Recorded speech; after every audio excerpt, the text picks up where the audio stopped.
Ассалаумағалейкум, құрметті қымбаттылар. Ең соңғы жаңалықтарды алғашқылардың қатарында білгіңіз келсе, бейне астындағы лайк және подписация таңбаларын басып, біздің арнамызға жазылуды ұмытпаңыз. Лайк басқан қолдарыңыз Кабатулланың қабырғаларын ұстасын. Зейнетақы жинақтарымызды өзіміз қалай басқарамыз?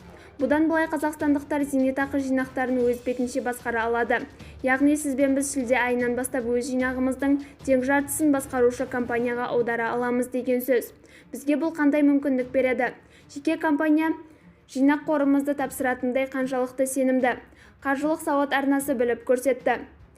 Зейнетақы дегеніміз не? Ол белгілі бір статусқа ие болған, мысалы зейнет жасына толған азаматқа тұрақты беріліп тұратын ақшалай төлемақы. Бұрын ол базалық зейнетақы деп аталатын.